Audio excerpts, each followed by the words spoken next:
No, we kind of resigned. Okay.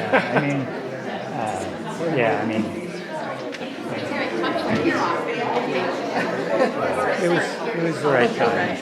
Are you going to? Yeah, when I can, I'm joining it.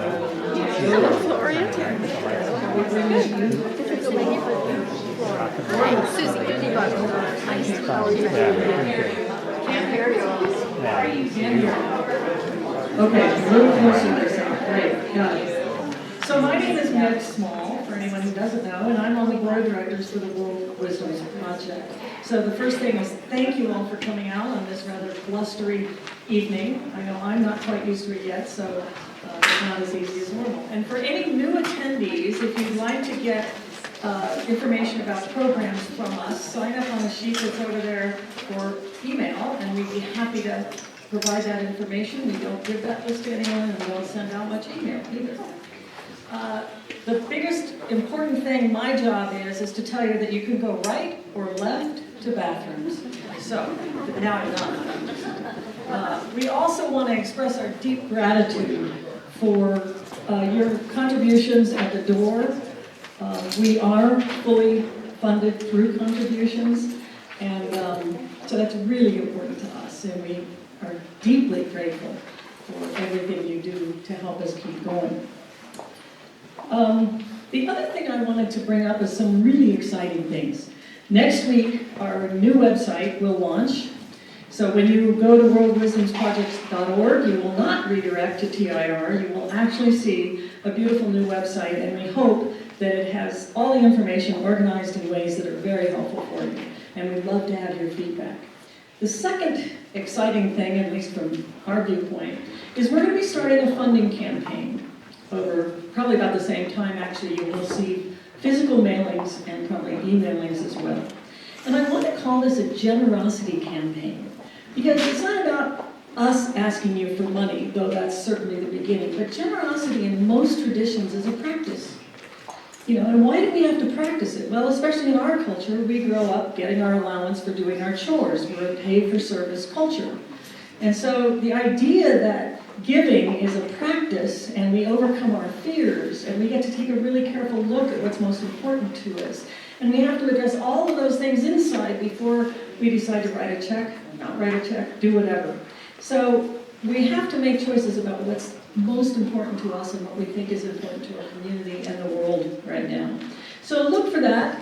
We'll probably keep talking about it. Again, your support is the only reason we can keep bringing these kinds of programs to Fort Collins. So thank you. And I'm to introduce Bruce Rhonda, who will, who's moderating? Well, no wonder you're standing there like that. Well, I'm supposed to introduce Linda Joyce, who is going to moderate this program. I don't know why I have you. Thank you.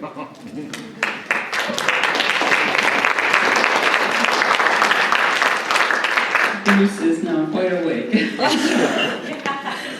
So I'm Linda Joyce, and I'm a member of the board also. And I'm going to tell you a little bit about our program tonight. Our theme this year is Experiencing the Sacred, Sharing Wisdom Through Music, Story, and Art. And the first program, we learned how to talk to one another with our different traditions and maybe understand the sacred in another tradition. And then last time we had stories from different cultures to hear what kind of wisdom these stories shared and told. Tonight's program is titled Music in the End of Life Care, and it explores how music is used in settings with people who are in palliative care or who are dying. And I'm excited because we're going to start from the medieval times with what was used then when someone was dying. And we're going to come into the present and talk about how music therapists are trained today and what they do. And then Beth will tell us a little bit about music in hospice. So the way the program will work, each speaker will start with a short presentation, and then after each has given a short presentation, then we'll have a question and answer.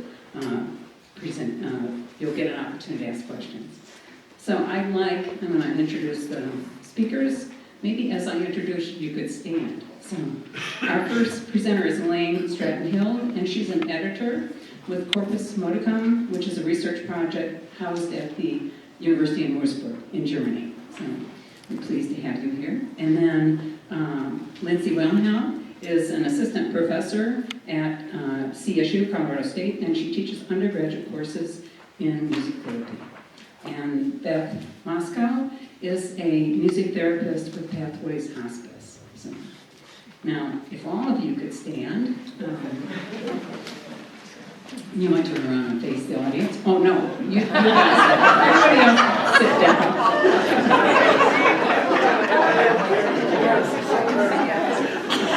Sorry. So this is the moment that we gather ourselves. We're gathered here today. We're both religious and secular members of our community with the shared intent to ponder the challenges of our time in the context of sacred beliefs. So what I want to do is take a moment to gather ourselves from our busy lives, wherever we have come from today, and to celebrate the present moment that we're here, giving one another hugs and enjoying our company, and then to offer grace, blessing, and energy to our speakers that they may share their wisdom with us. So we'll just be silent for a little bit and gather yourself and offer your wisdom to these speakers.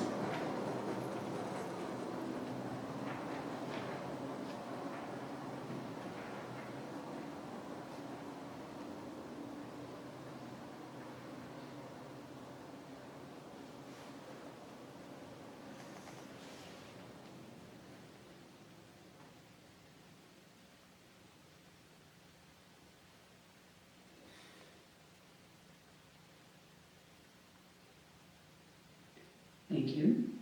Let's welcome our speakers with a round of applause.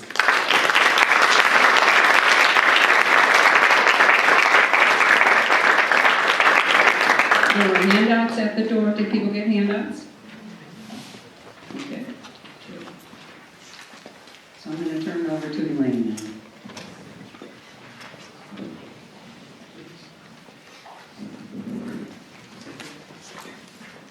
Good evening, everyone.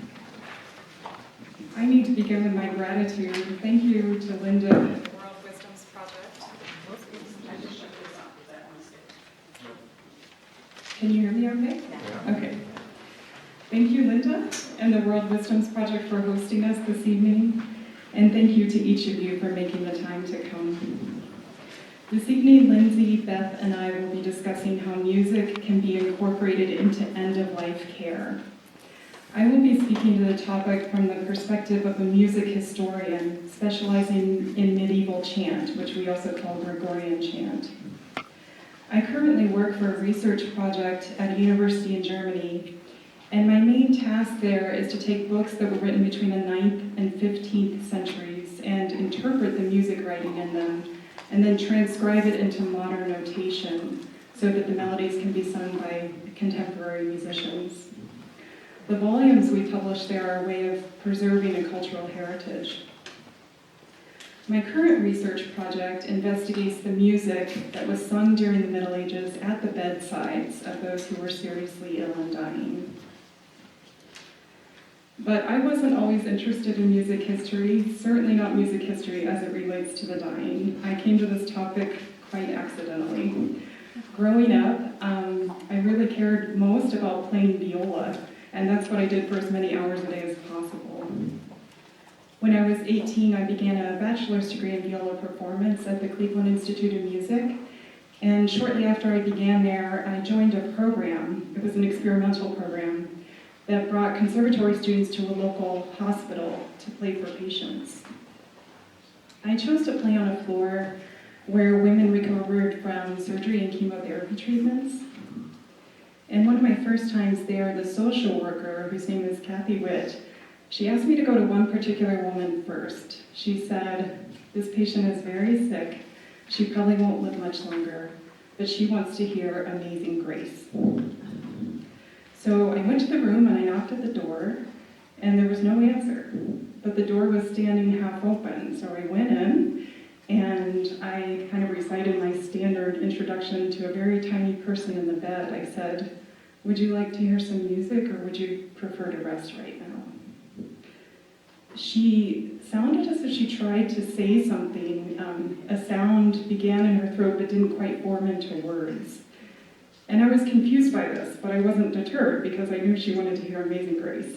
So I stood at the foot of her bed, and I lifted my viola, and I played the hymn for her as beautifully as I could.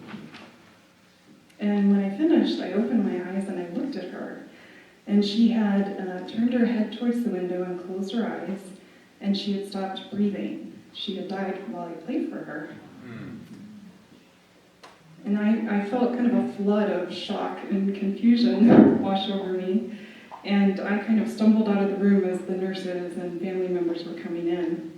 And I went to the social worker, to Miss Witt, and I said, "Did I just do something wrong?" And she said, "No, you didn't do anything wrong. She wrote that song right up to heaven."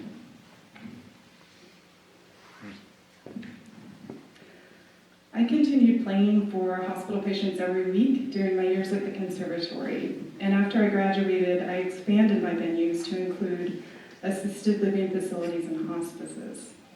And from these experiences, some questions formed in my mind, and they stayed with me. What does one play for a dying person? What good can music do at such a moment? What melody could possibly be worthy to serve as the final sensation of a human life? I couldn't answer these questions, but I learned that there have been people and there have been communities who did have answers. And that is really what our time together this evening is about, the multiple answers to these questions that have been given by different people at different times. The multiple possibilities music has to comfort the dying.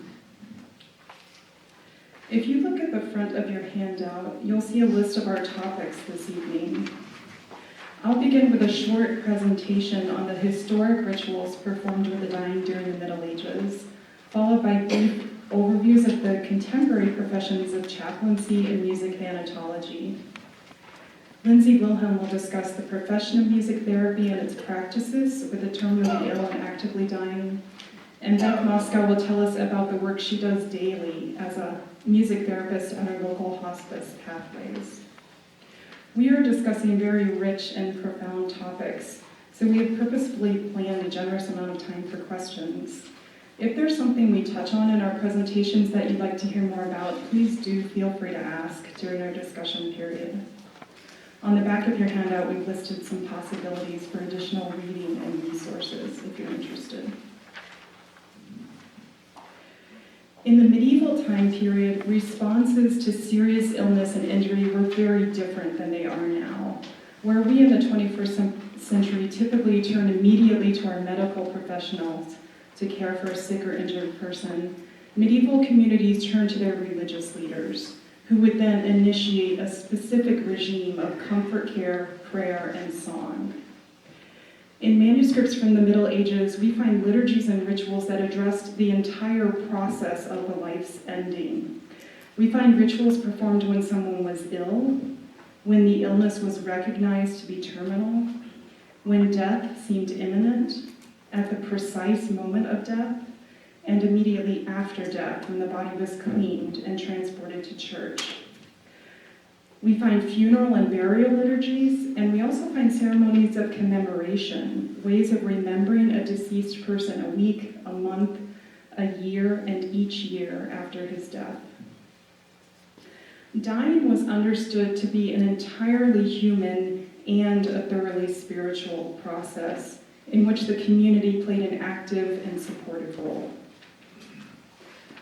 We have these rituals preserved in manuscripts from all European regions, and historians think they were practiced in almost every community. This was part of standard care at the end of life.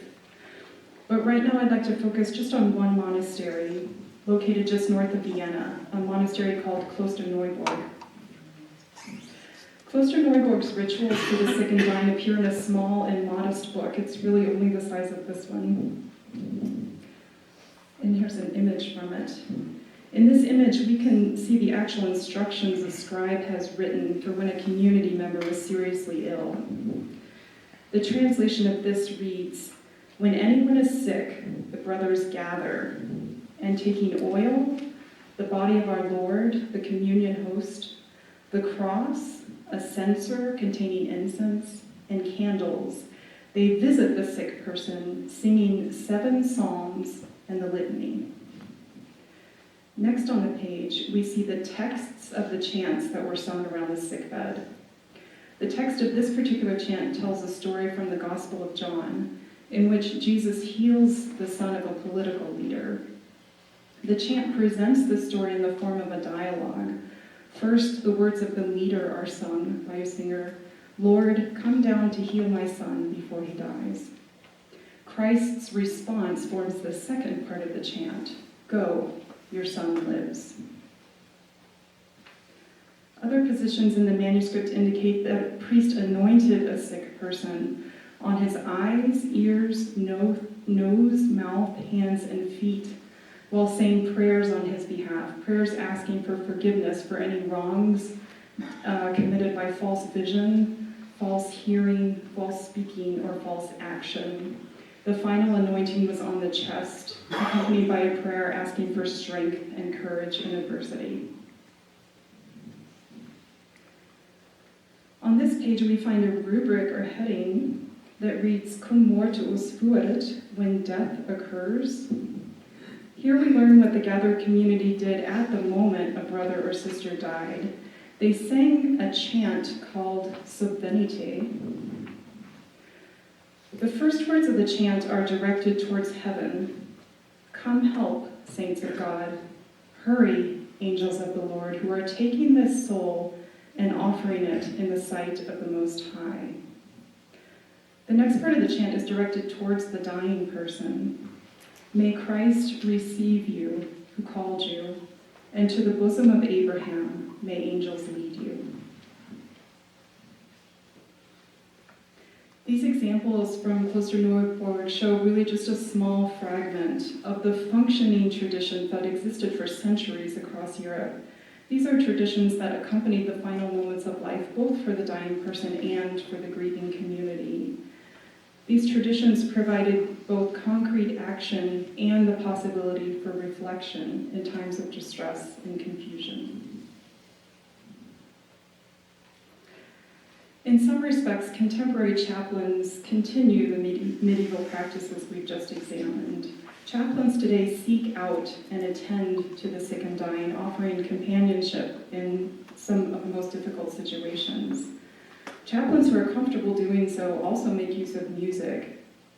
Recently, I was fortunate to be able to speak with Reverend Dale Pierce, who has spent many hours and years working in hospitals and hospices in our area.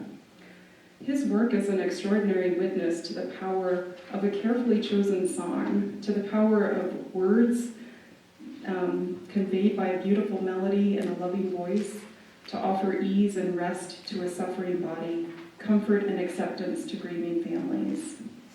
Reverend Pierce speaks of hymns that seem to have the same effect as morphine in their ability to relieve distress and allow rest. He speaks of the gift of singing to a suffering person with no instrument and no pages of music in between to interfere with the human connection. Music thanatology is another contemporary profession that carries on some of the aspects of the medieval rituals. In her pioneering work of the last 40 years, Teresa Schroeder-Shaker has developed and articulated a role for performing musicians in hospice care.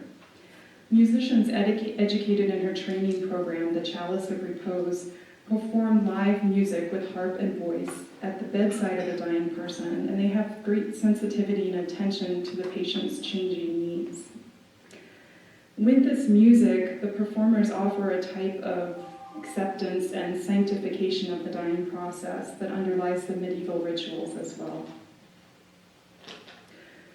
These brief comments really can't do justice to the profound ways that these contemporary professions use music to care for the dying. I hope that the short overview will serve as a beginning for those of you who wish to know more. And again, the back of your handout has more ways of gathering information. Thank you.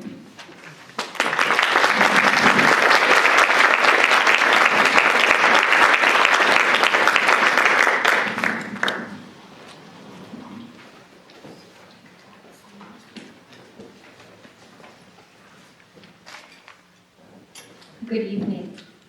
I'm really happy to be here. My connection with music therapy actually started with a music therapist who was working for Pathways Hospice here in Fort Collins. In high school, I was in every music ensemble they'd let me be in. They didn't let me into men's choir, but I was in the rest. And I liked the sciences, and I liked people, and I was like, maybe I need to be in nursing, or maybe I need to be in some other helping profession, or maybe I need to be a chemical engineer. So I just didn't know what I wanted to do. And when I was a junior in high school, I had a close family friend who received an unexpected diagnosis of cancer that was very rapid as it progressed. And as part of the services brought in, there was a music therapist that was provided. I never met this music therapist. I was not there for a session. But the impact that that music therapist had on my family's friends, then they said, oh, you should have Lindsay look into this thing, music therapy. I researched it some and found out that CSU had a really strong program, and that's what started me on my path, was a music therapist serving at end of life who I never met. And that has had a profound impact for me. So I've been asked tonight to give you some background information about what the field of music therapy contemporarily kind of looks like and what goes into becoming a music therapist, as well as some of the history that goes into the use of music therapy and the practices of music therapists within end of life in palliative and hospice care. So, music therapy is the clinical and evidence-based practice and use of music interventions to accomplish individualized goals within a therapeutic relationship by a credentialed professional who has completed an approved music therapy program. So that definition is from the American Music Therapy Association. And across the United States, there are currently 80 academic programs where students can receive the training to become a music therapist. During their training, they complete many of the core music classes that a music major would take. They also complete training in psychology and human development and anatomy, physiology. And so really having to have this blend of both the sciences as well as music. Following their training at the university, students who are becoming music therapists then complete 1,200 hours of supervised clinical training and in an internship before they have the opportunity to sit for the board certification exam to become a music therapist. And then to retain that credential, music therapists have to complete 100 hours of continuing education training every 5 years. So that just gives you kind of an idea of what the contemporary training for music therapists involves. Now, while music has been used throughout time to improve health and wellness across cultures and really for thousands of years, the development of music therapy as an organized profession grew out of volunteer musicians who came into the hospitals following World War I and World War II. And as they played for these soldiers who had returned, the medical professionals found that, wow, so-and-so never comes out of their room. And did you see so-and-so? They started to move, and they were reacting, and they were engaged. And they said, wow, we need to look at this and see what else is going on here. And so that really was the first inklings and connections with the medical profession to then develop what music therapy is today. So following that, in 1950, the National Association for Music Therapy was formed.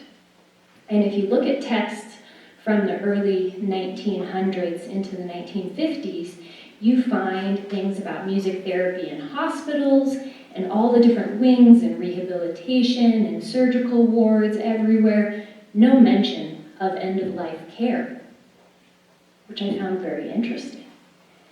And as I kept looking to kind of give you some background on hospice within the United States, so between 1963 and 1974, there was an increasing level of awareness of the philosophy of hospice care, primarily communicated by Cicely Saunders, as well as an increased awareness of the needs of individuals at end of life and the needs of individuals who were bereaved through the writings and presentations of Dr. Elizabeth Kubler-Ross. And these all culminated in 1974 with the creation of Hospice Incorporated. And so this was the first organization within the United States that provided home-based hospice services. So this wasn't a facility, this were services brought into the home. And this was moving care of the dying out of the general hospital. Then if we look at 1975, the writings and presentations of Saunders and Kubler-Ross also interested medical professionals in Canada. And so in 1975, the Royal Victoria Palliative Care Service opened in Montreal. And you may be wondering, I thought we were talking about the United States. Why are we talking about Canada? The reason we're talking about Canada is because then 2 years later, they hired a music therapist. And this is the first record that we have of a music therapist being employed by a hospice or palliative care facility. 1975 was a big year for music therapy and end of life. We go from having no information to we now have some records of a music therapist within the United States who was practicing in end of life, although we don't have a record of where, and talking about her experiences and workshop there. We also have the first article published in the Journal of Music Therapy regarding the use of music therapy at end of life. And from that first article comes this quote. So music therapy seems to offer a rich, largely untapped potential for use with terminally ill patients and their immediate relatives. Music therapists should concentrate upon devising effective techniques for using music in the death and dying process. It's interesting, the author of this article, I then could find no other information about. So we have these little bits of information that we're pulling together. So I mentioned the Royal Victoria Palliative Care Service in Montreal. We're going back to Canada. So they hired a music therapist in 1977. That music therapist was Susan Monroe. So Susan Monroe was hired in 1977, and Monroe was educated as a music therapist actually in England. And this is interesting because hospice care was much more advanced in England, and they were providing these services for a much longer time before the United States and Canada kind of caught up. So she was trained in England and before moving to Canada, and she had never really worked in end of life before she was offered this position, and she took it. And she became one of those first pioneers in music and end of life care. And as she gained experience, she started sharing. So she had workshops, she gave presentations, she wrote the first methods text on how to use music therapy and apply music therapy in end of life settings. And so then in 1978, so just 1 year, she'd only been working for 1 year, she then publishes an article on how do we use music therapy in end of life. And so from that, she said that today therapists use music to facilitate specific behavioral changes. The multidimensional qualities of music allow it to touch many levels of consciousness to address physical, psychological, social, and spiritual needs of individuals at end of life care. The second individual that I have up there is also a therapist who's not from the United States. She's actually, Ruth Gray, is a music therapist in Australia. And her focus really was on the care of individuals as they age. And one aspect of that care was looking at loss and grief. And what does music mean for loss and grief? And so she also was doing a lot of presenting, a lot of workshops, writing books about this. And one thing that I found in one of her early texts in 1981 was this quote, "Teamwork is the only way to achieve optimal levels of client care." And I think that's so important when we're talking about end of life. And so it's through the pioneering work of these two music therapists, through publications and presentations and workshops internationally, that has now led to the establishment of music therapy being used in both palliative and hospice care settings at end of life. So music therapists throughout the US do work in palliative care and hospice settings. And while the survey of music therapists in 2006, while it's only a subsection of music therapists who are board certified, a quarter of those who responded reported working with individuals at end of life. So that's a really big percentage. A quarter of all music therapists work with individuals who are terminally ill. And so overall, I just want to kind of finish my presentation here before I hand it over to Beth so she can talk about the wonderful work that she does on a daily basis. Music therapists are offering interventions to relieve physical symptoms of pain, anxiety, and respiratory distress, just to name a few of those. And additionally, music therapists are trained to also support the spiritual needs of individuals at end-of-life care, and as well as support their families, and to create legacy projects and things like that. So I found this very interesting, the history of how this all came to be. And I'm glad I was able to share it today.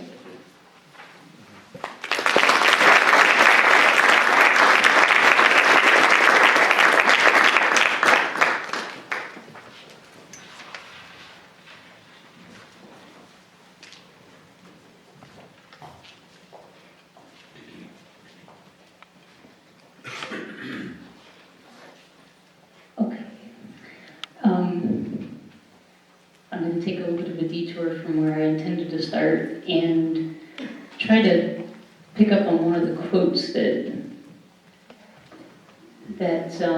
Lindsay just talked about. Mundo, who talked about music allowing music to reach different levels of consciousness. And that's something that I see in my work on almost a daily basis with people who have entered a very low arousal state, very low awareness state of consciousness, usually as they are actively dying, experience their last couple days of life. And during that time, generally you don't see a lot of response from those people. And any response that you do see is very subtle, very minimal. But as a music therapist, one of the things that I get to see almost every time is a response to music, and it's in that another state of consciousness. And some of the changes that I see in people's bodies include breathing in rhythm with the music. So the person might not be able to speak anymore, they might not be able to respond, but I've seen people start to sigh on the downbeat of every measure of the song, which tells everybody in the room this person is listening, and they're not just listening, but they're actually responding with their voice. So that's one way that music is really effective at the end of life.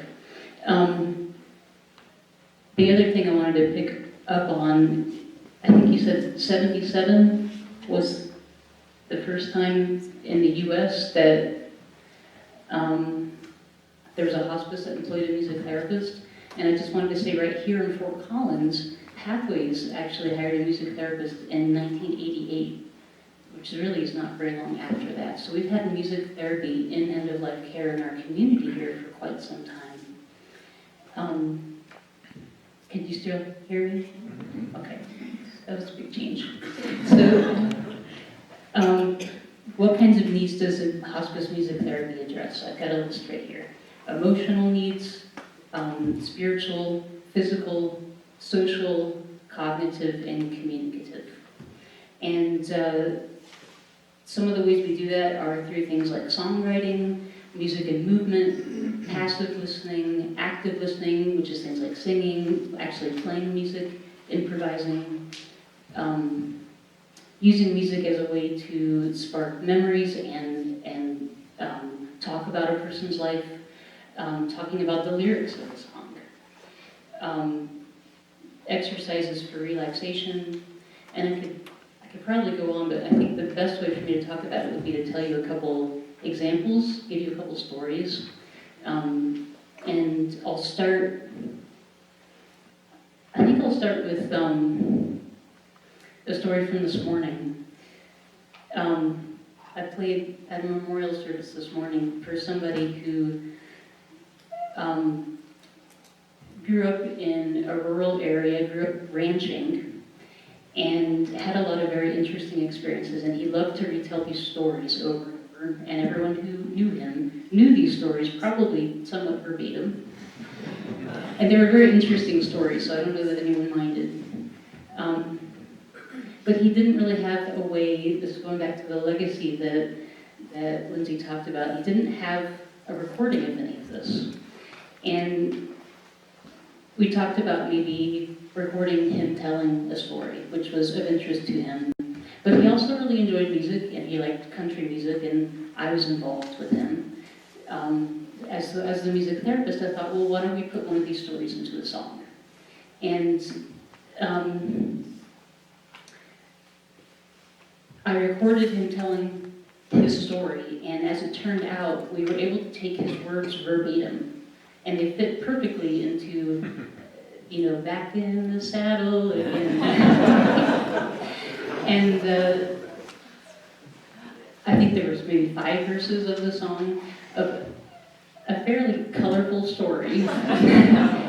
And not only did we end up recording the song, but I also recorded his heartbeat.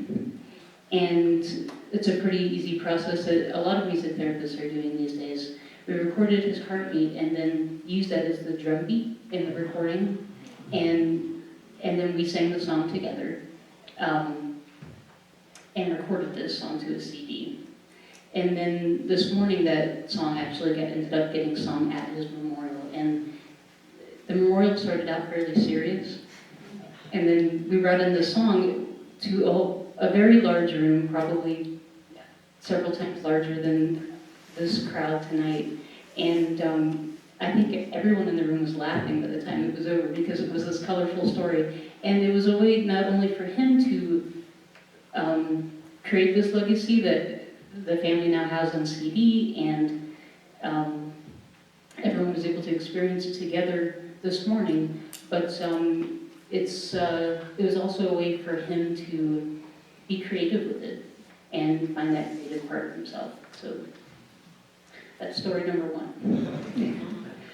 I think I have time for one more. So, which one do I tell?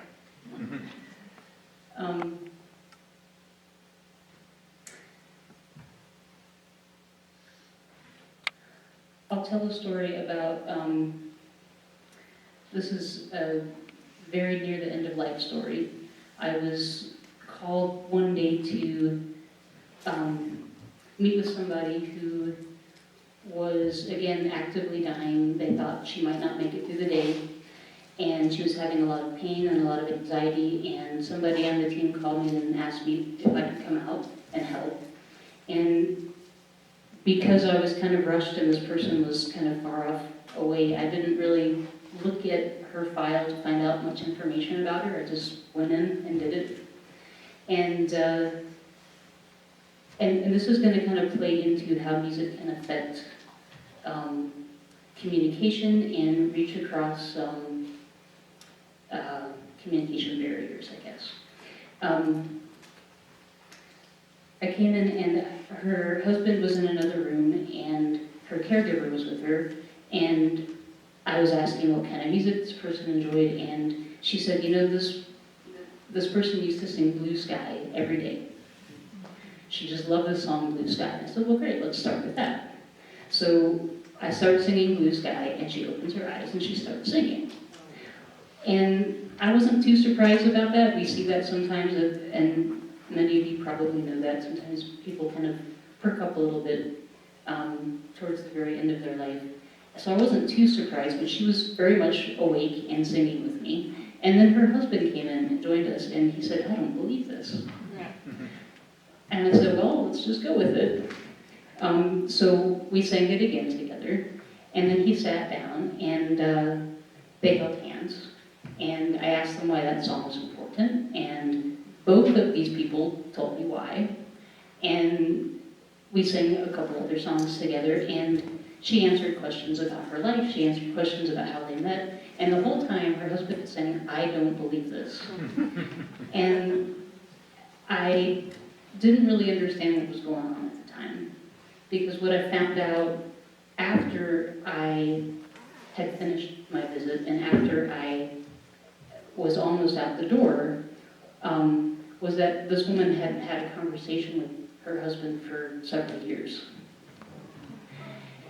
And part of what I believe was going on was this priming of music that happens with the woman had dementia, and I didn't realize it when I walked in the room.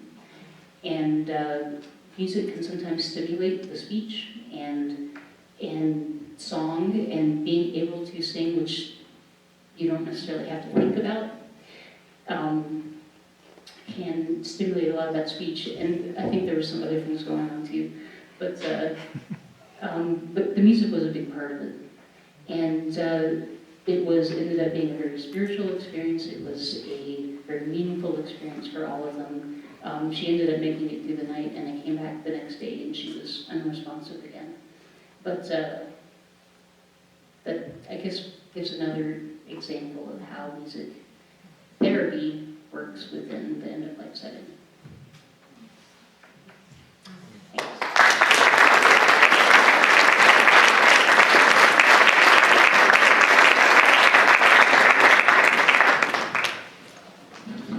So, as you may know, I like to have the panelists ask each other questions first. And so now I'm going to, do you know who's going to ask the first question? Elaine, you can ask the first question. She had a list longer than the number of people in this room. So. I'll just start with one.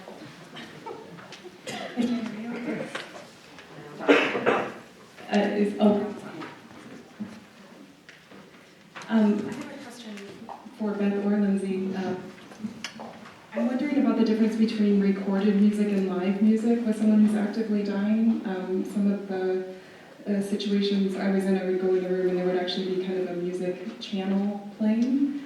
And I just wonder, what are your thoughts about that? Does that have the same effect, or what are the differences between live music and recorded?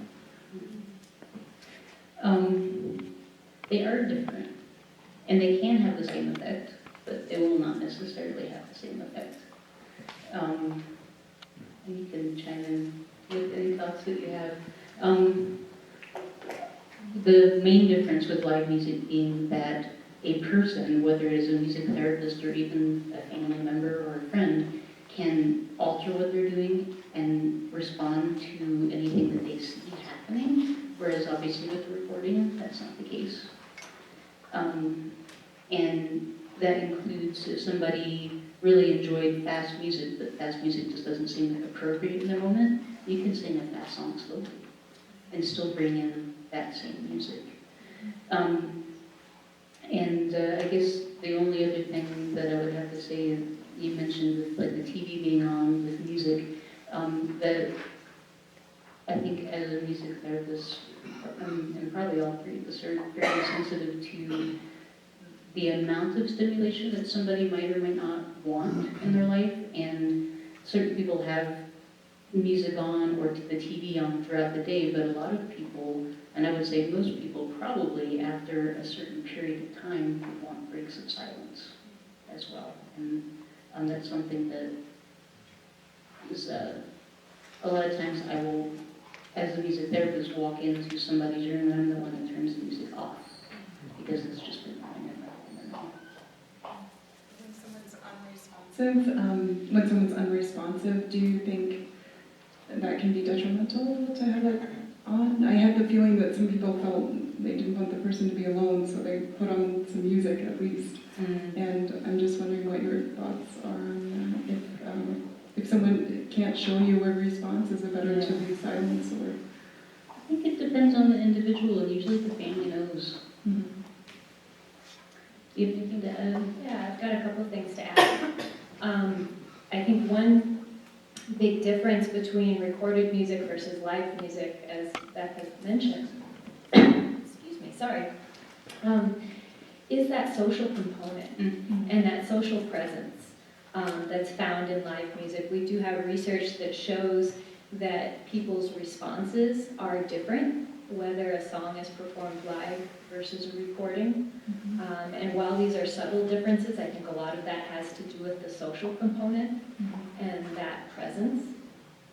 The other thing is you were asking about, well, what should we do if somebody is unresponsive? What should the choice be?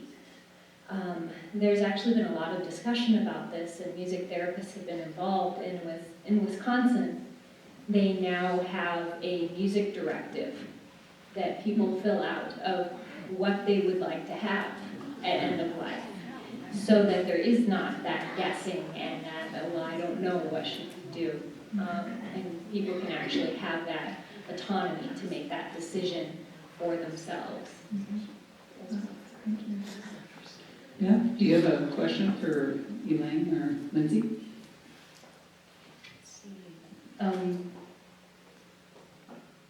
Yes, I did. Can you come back to me? We'll come back to you. Elaine, or Lindsay, do you have a question? Sure. Okay, there it is. Elaine, I just was wondering, your research is so interesting, and there are so many connections with what is still practiced today, but are there things that you're not seeing included in today's practices, or that are separate at this point? You mean things that were happening in a medieval time period that aren't happening now? Yeah. That's a good question. We were talking before about what a homogenous society that was. So I think one thing that they were able to do that we don't do, and maybe for good reason, is they had a standard care. In the manuscripts, I never see things like, in this situation do this, or in this situation do that. It's the same for every person who's at that point in their life. So there was no equivalent to the music directive. And from being with some contemporary monasteries, that's one thing that they're trying to tweak. So they do have their last rites and their rituals that they do with dying. The community still gathers, but now they're having conversations about what if someone doesn't want the 25 brothers in the room with them at that moment? Is it possible to say maybe just one spiritual director or something like that? So I think there was a kind of a standardness to the care that we don't have now. But again, I think that's part of I don't think we could import the medieval things. I think we're just a fundamentally different culture. But maybe you were thinking about positive things that they... I'll have to Google. Do you have a question? Been working on. So, and my question's for you, because you've studied so many of these different ways of music being used in the end of life. And I wonder from your perspective, I know you've studied some much more than others, but what do you see as the common thread in terms of what's effective and what what does each of these areas use that really seems to work? I think actually the common thread is compassion, that people go in to be with the dying out of a sense of humanity, and you want to be there for a person who's suffering. There's no applause when you play for someone who's dying, and there's no recognition. It's often entirely private. So I think what brings each person into the room, whether they're a thanatologist or a chaplain or a music therapist even maybe, is to kind of try and relieve suffering at that moment. And that's what maybe we see the strongest in the medieval ritual, because that was the only thing they could offer was their loving presence. So maybe people disagree because you're from a therapeutic profession, but I think for me, every person who walks into a room with a dying person does so out of some kind of sense of care and love. And I think that's what makes it effective, actually. Just having someone walk in there and offer their presence, I think, is really the key, whether it's a volunteer or a music therapist. I mean, everyone comes with different skills and different talents, but I think that's the common denominator. Thank you. I think we'll open it up for questions now. And Meg has a question, and then we'll take the question in front of you. You want to take? I'll give you the mic here. I'm not sure if any of you have looked at this, but Eastern traditions also have very, very rich foundations in the transition between this life and the next life. And a good deal of that is, part of it is the compassionate being there for the person, but another part of it is about ushering in whatever that next step is. And I wonder where in our ancient medieval world, is that a piece of it, and is it a piece of it now? I can speak briefly to the medieval tradition. That was, again, something. Can you all hear me? Okay. In the medieval tradition, I think that's something they had that maybe most of us lack. They were actually handing off a person to some other beings that were very real to them. So the chant that was sung at the end of life is literally saying, go well, and it's talking to the beings that are actually taking the soul. So it was a sense of handing off, and I think they understood afterlife and the saints in a very real way that maybe most of us lack, even those of us in organized religion. So that was definitely a part of it. That's what gave these rituals such urgency for the community. They were actually able to help the transition with their prayers. I have a question for the music therapists. If a patient is dying and their family is there and you're playing and singing or whatever, and the patient dies, do you continue to do something to help the family too?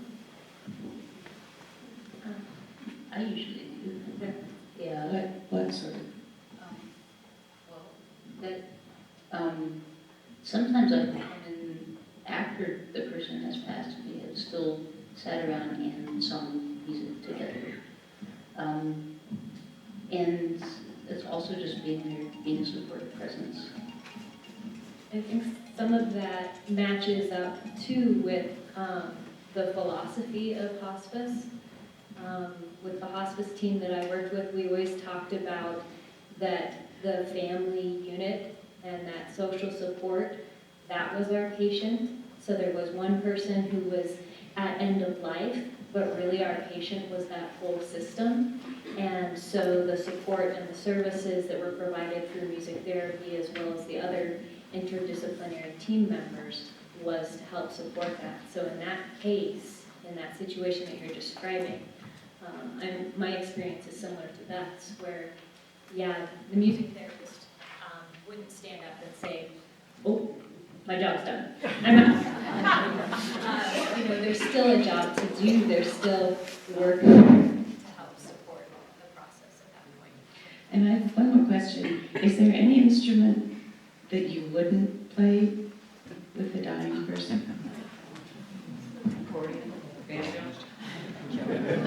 Well, actually Ruth Gray did use the accordion quite often in her work. As music therapists, we are trained, we have to demonstrate competence and functional skills in guitar, piano, and then percussion and other various instruments. I can't think of a situation where there would be a specific instrument that I would say, no, don't use it. It depends on the individual, and it depends on how they're presenting at that time. It goes with, what level of stimulation and sensory should be introduced at that time. Actually, in hospice sessions, I have played instruments that I've never played before. It's one of those situations where you come in and they say, hey, you play guitar, here's a banjo. Oh, okay, we'll try that. But yeah, it's a very valid question. I think it more goes with the individual's needs at that time rather than an instrument itself as being yes or no. Other questions?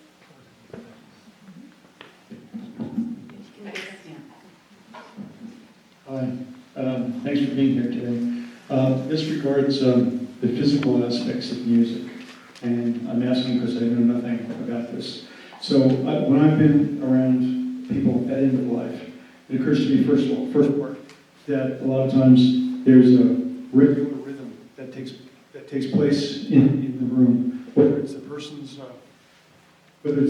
own breathing, or whether it's the beeping of machines, is something just regular.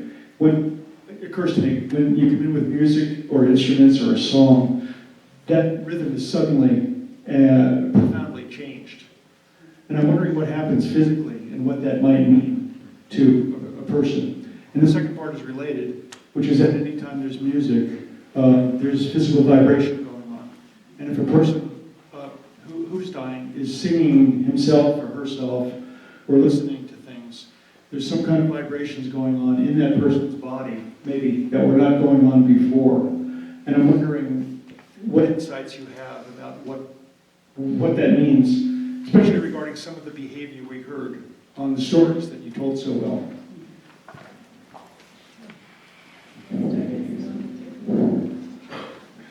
Let us start.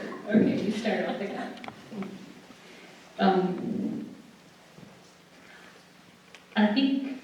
I guess the first thing that comes to mind when you talk about all of the rhythms happening within the room and the music therapist or whoever it is coming in and adding another rhythm is that by bringing music, you can actually help regulate a more natural rhythm within the environment and for the person. So you can take a situation that maybe sensorily and just environmentally feels somewhat chaotic and turn it into something that feels more natural and more rhythmic as a whole. But that can also be used, bringing rhythm in can also be used to manipulate somebody. For instance, if they are feeling very anxious and their breathing is quick, by a music therapist would typically match the rhythm of somebody's breathing and over time slow it down to help that person relax. And that's building off of the premise. I don't know if any of you have had the experience where you maybe have had a really rough day and you want to relax and you go and you play that music. You're like, yes, this will help me relax. And you're like, oh my gosh, I can't stand this music right now. Or as you're trying to go to sleep and suddenly you have a song, going through your head that doesn't match up. And so I think a big part of coming into a space is that being able to match with what is currently going on in that individual, the family dynamics, the other noises that are going on with beeping. Some of the advanced trainings in hospice, one of the things that they talk about in these trainings is being able to pick out, what pitch is that beeping and how can we work that into the music and the timing into the music so that rather than being this contrasting sound, we actually can incorporate that, possibly either masking something that is undesirable that's going on in the environment or actually building on it and incorporating that. Other questions?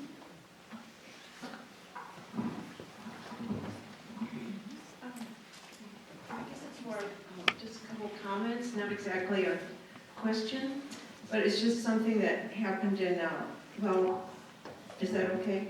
Yes. It's not really a question, but I had a brother-in-law who,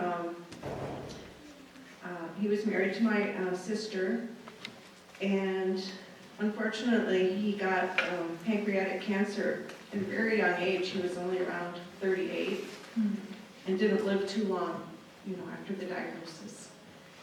And we had given him this, we gave him an album of John Michael Talbot, or some of you familiar with that artist, a wonderful Christian artist.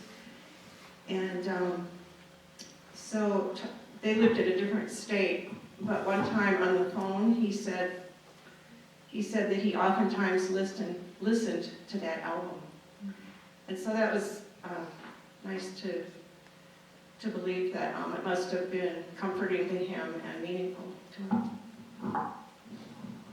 The album was called Come to the Quiet, and that's the time when they still had the long playing albums, LPs.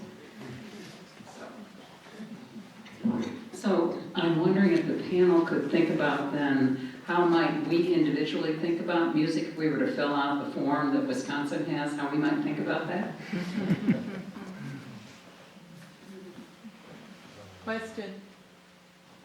Can I answer that first? Can you answer that? And then, For me personally, how would I fill that out? well, how would you recommend we think about that? I mean, I think it really is going to depend on your individual preferences. Obviously, if there are songs that you can't stand, performers that you can't stand, don't put them on there. But a lot of what music therapists, some of the challenge of music therapists going into these settings in palliative care and hospice care is that trying to figure out what music should be used and having to kind of be a detective. And so we have general guidelines that are like, well, music from the young adult years, that's when a lot of listening happened, but the way that we consume music has changed so much that it used to be, if radio was the only way you had to access music, then we knew that you were exposed or were listening to the radio. Versus now we have all of these different ways to access music. You can do old music, you can do new music, you can do it all at the same time. And so that really is challenging. So I think if you can reflect upon, what would you want? What do you appreciate? What is important to you? That would certainly help a music therapist anyway. Question here? I guess my question is, I'm assuming when someone is admitted to hospice that music therapy is offered to them. I'm wondering if there's a disconnect about the understanding of what music therapy is. Because I could see maybe a family saying, caught up in that moment of going under their loved one going under hospice care, not really having an understanding when music therapy is offered. If you find that to be true, like, oh yes, we want music, but what really does music therapy mean? If that's something that you've encountered. Talk about that from your experience. That's certainly something that families encounter, is my experience. And oftentimes music therapy is not offered immediately because, as you mentioned, when somebody is first being admitted into hospice, there's a lot going on, and music therapy is oftentimes not the first thing on everyone's minds. However, my personal experience, and I can really only speak from my personal experience, is that music therapy, a large percentage of the time, is brought in after somebody has been on service with hospice for a couple weeks, and the team is usually who will then turn around and say to the family, I think that music therapy would be a good fit here, and this is why. I think most of the team that I work with is familiar enough with music therapy that they can talk about it in such a way that the family understands. There are times when people are referred for music therapy upon admission, but more often than not, that's not what I've experienced. Yeah, that's similar to my experience with the hospice organization that I worked with.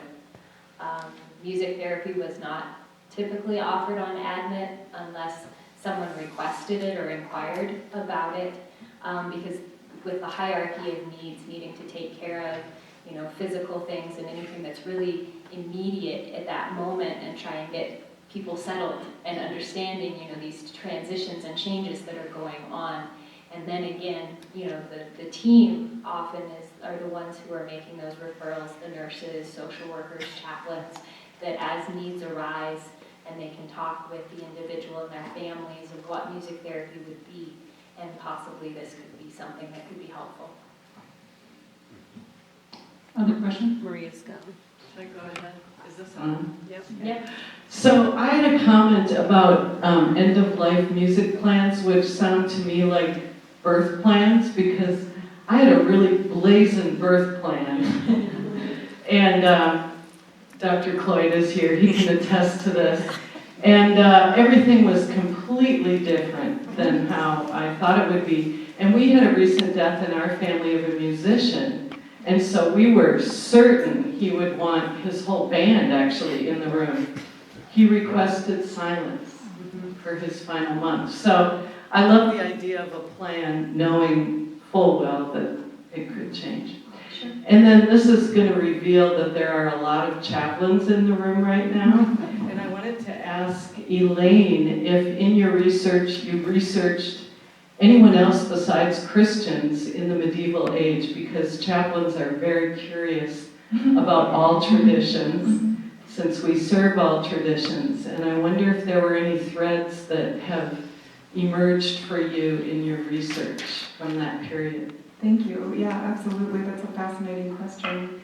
For me, working with medieval music, the thing that determines what I can study is the documentation that exists. And the church was the one institution that had the resources to create manuscripts. Just the amount it cost in animals and ink and human labor was such that manuscripts were only really made by the church for quite a long time. So I think that I'm trying to study the earliest documentation that we have. And so far that's all been Christian. And again, it's from Western Europe. That's the notation that I'm trained to read. And again, it was pretty homogeneous in terms of the authoritative level. At least there was a state religion and you were expected to practice it. Now, one thing that's interesting, there are scholars who study what they call Christianizing death. There have been rituals for the dying ever since there were people dying, probably. And in Western Europe, the Christian rituals obviously took over rituals from the late antiquity and the Roman traditions. So what we can see in the documentation is how the church tried to help people die a Christian death instead of just a death, or instead of, the word's slipping my mind right now, but it's not pagan, but I mean, you'd have kind of superstitions where if you boil some frogs and put this on the chest, things like that. So there are actually edicts from Charles the Great, from Charlemagne, who's saying we want to make sure that people have the opportunity to have a Christian anointing. And so what they were doing is kind of trying to instill trust in the Christian practices, and they developed Christian rituals. So what they were displacing, I think, they were trying to offer a better alternative to many different practices that were happening. Those didn't get recorded as much. We kind of see the response against them, which were the Christian rituals. So again, I think it's a fascinating question. For me, I need to start with knowing one tradition well, and my main project is trying to recover the melodies, what was actually sung. But then I think it would absolutely be fascinating to do comparative studies and I'll be sure to be in touch when I know more. Other questions? I was just going to ask about music therapy pain management. When you're dying, how does that work? I know you commented on the breath and slowing it down, but I was curious if there's more info on that. There's a lot of theories about that, and I don't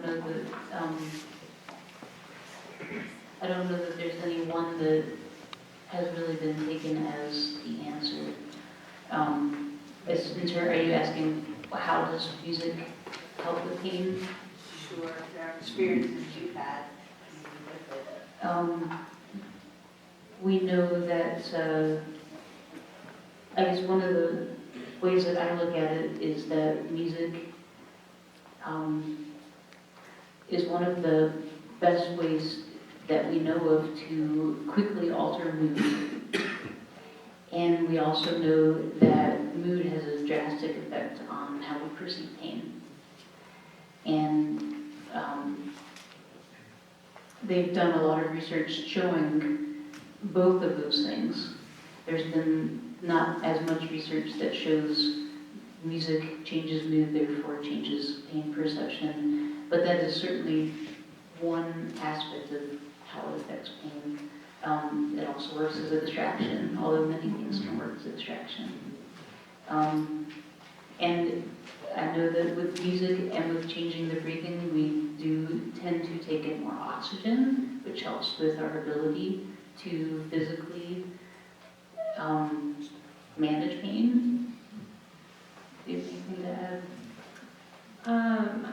I guess the only other thing I would add to that is one theory that has been talked about for a long time regarding pain is the gait control theory of pain. And so then controlling how much of that painful stimulus that is being perceived by the individual. And if we can introduce through enhanced mood or through a pleasurable stimulus some other things for the individual to perceive, then that perception of pain can't be as strong. So we're kind of diluting that. That's what I'd add to that. But yeah, mood enhancement, redirection of attention, things like that. I have a quick follow-up question. Is it possible to kind of study these things? Is it possible to document music therapy decreases the amount of pain medication needed at the end of life? Are these kinds of things being done? Mm-hmm. They are. Yeah, and that's a big part of it because pain at end of life is so debilitating. And while we have medicines that can help numb that pain, there's also so many other symptoms that come with that of not being as clear, not being as alert. And so many people are looking for alternatives of how else can I manage pain. And so that's oftentimes when music therapy is brought in too, to try and help with that. Mm-hmm. Yeah, and they've actually done, there was one quite large study, I think, that showed, it was a cost-benefit study, showing the cost-benefit of using music in hospice because of the lower medication costs that were attributed to it. Mm-hmm. Other questions? Thank you for coming to speak with us and sharing your stories. So neat. The question, I know one of the answers is it's an ongoing process and you can't pinpoint when, where, but I will ask it anyway. Can you share, each of you, the moments or who or what or where or when that has prepared you for what seems like a wonderful acceptance, not wonderful, but meaningful acceptance of death? I ask because in my 20s, at the University of Penn, there was a carousel. People were recording their last days, their last year, whatever, a whole carousel of videotape. So I heard all the videotape on the carousel. I said, I'm ready for this. I'm going to go volunteer at the hospital. First time I met a dying young lady, sitting at the edge of her bed, had no reason why she was dying. They didn't give her much time. I never went back to the hospital. I was in my 20s. That's it. I can't deal with this. So I'm curious, who, where, what, and when, how did you come, because you're also relatively young, to feel, for lack of a better word, comfortable with death, acceptance of death? And if you don't want to go that direction, your most profound, for lack of a better word, mystical, most meaningful experience that you want to bring to us tonight of a particular ending that was a deeply profound experience. Thank you.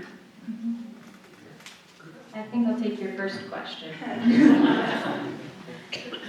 For me, I finished my studies at CSU as an undergrad and was going off to my internship, and I chose to intern someplace that was a contractual music therapy business, which meant that I would get experience with many different populations. And as I looked at the whole list, I was very excited until I came to hospice. And I said, I can't do that. I know that's the one I'm not sure I can do. And I actually said that to my internship director, and she said, well, give it a shot. Give it a try. And I mean, it's a different experience. As a music therapist, part of it is that it's separate from me. I'm there for someone else, and I'm able to provide something, able to provide compassion and whatever tools I can at that point to help that individual and help the situation. But it's such an honor to be there at end of life and to be trusted, accepted, and be able to support in that way. I'll be honest, I never worked full-time as a hospice music therapist, and I think for me that would be really hard. However, I did have 10 to 12 hours a week in hospice care for about 7 years. And I always valued that time and really valued the relationships and the experiences that I've had working in that setting.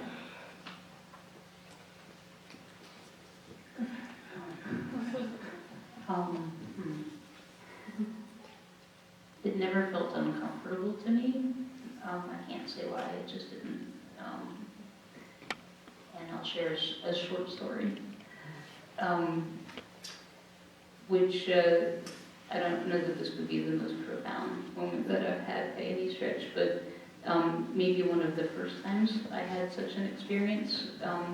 It probably within my first few months of working as a music therapist in hospice, and I was working with someone who was very close to dying, and this is similar to your story, in that the person died while I was there, but I didn't realize that was about to happen.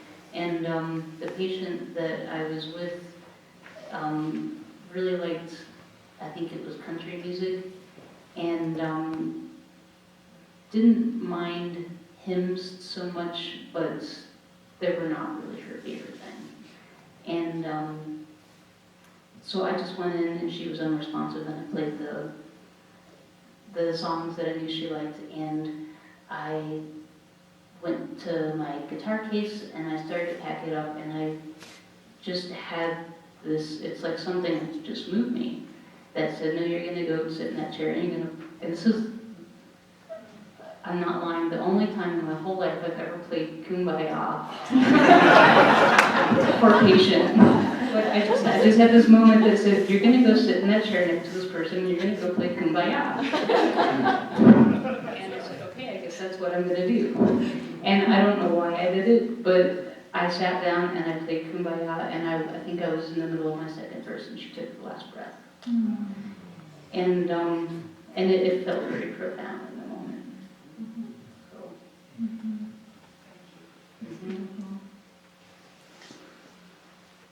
I don't remember a time when I was uncomfortable. I remember moments of recognition where I realized, oh, not everyone's comfortable in this situation, but kind of sitting with a dying person or an ill person, this elderly person, was something I felt quite comfortable with. And there was one well, I'll share two things. There was a experience I had again in my undergrad where I was living in a horrible, overcrowded dorm, and we had a central bathroom. And so one night in the middle of the night, I walked into the bathroom, and a young woman had actually tried to commit suicide, and I was the one to find her. And so that process of going to the emergency room with her and sitting with her as she was suffering, she told me later, she said, I couldn't believe that you could just sit next to me. I felt so horrible, and I thought I must have looked awful, and she was suffering a lot, and I just thought, of course I'm going to sit with you. This is no issue. But again, it's moments like that where someone would say, oh, I can't believe you could do that. And for me, that's much more natural than, it would be much harder for me to teach middle school like my husband does. That's real work.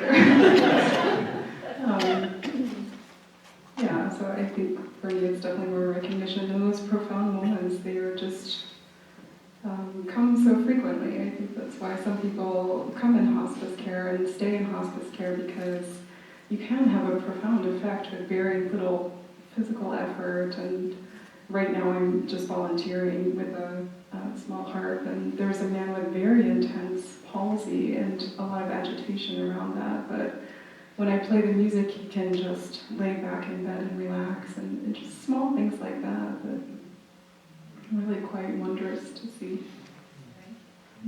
Lindsay, I'm wondering if you could say something about when you train students, what kinds of, how do you train students to handle those situations in hospice? Sure. Actually, Beth works with some of our students in practicum settings and also for their internship. But a lot of it is being very conscious of the developmental level of the student, making sure that there is that emotional stability and just developmental maturity overall, that they would be appropriate for that setting, and it would be an appropriate learning opportunity. I can say that hospice is not the only place that our students encounter death, and we had an experience this semester of a student who was really caught off guard. She was working at an assisted living facility and came back the next week and found that her primary client had passed away. Mm-hmm. And so I think a lot of it is making sure that the students are aware of their own responses, their own understanding, level of acceptance regarding the dying process. I teach the freshman music therapy class, and next week we're talking about hospice. And so I have to, talk about it in a way that is accessible for them, while also conveying, how influential, this process is. And I think many times we don't talk about it, and so that's something that is a challenge as an educator, to be talking about this. And I have so many students that come from, all these different settings and different backgrounds. And so really being able to try and support them in their process of developing. And for some of them, a practicum or an internship with Beth at Pathways is very fitting. And for others, they're not there right now. It's just not appropriate for them. Any more questions? I'm going to take one more. Yeah. Thank you. This is a comment about Beth's story about the woman who hadn't communicated with her husband for years and yet was able to sing Blue Skies. I have a daughter who has developmental disabilities, and to kind of calm her down, I would sing My Girl or a lot of 50s songs to her, and her thinking is pretty frenetic. And so I started singing I've Got Sunshine on a Cloudy Day, and immediately she sang, and when it's cold outside, I've got the month of May. Finished the song without me me having to coax her or anything. It was very inspiring. On that note, let's give a round of applause to thank our presenters here.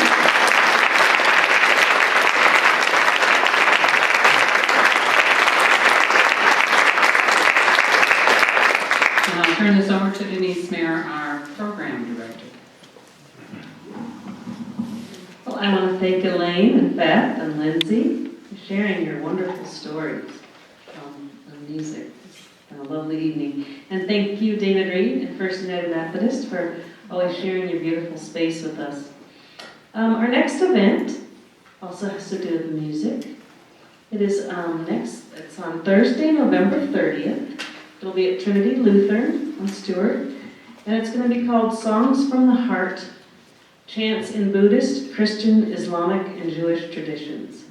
So this will be a spectacular event. Encourage you to come and join us. There are flyers on the back table. They look like this. And there's some other articles back there. I also want to let you know about an upcoming immersive experience that we're going to be offering. On Saturday, February 10th, we're going to have a half-day contemplative art workshop. So look for details coming soon, and registration will start probably the end of the month. Maybe next on the 30th we'll have some forms for you, so you might want to look into that. As Meg said, our new website is coming soon, so keep your eyes open. And thanks to Meg, we also have a Facebook page now, World Wisdom's Project, so check that out.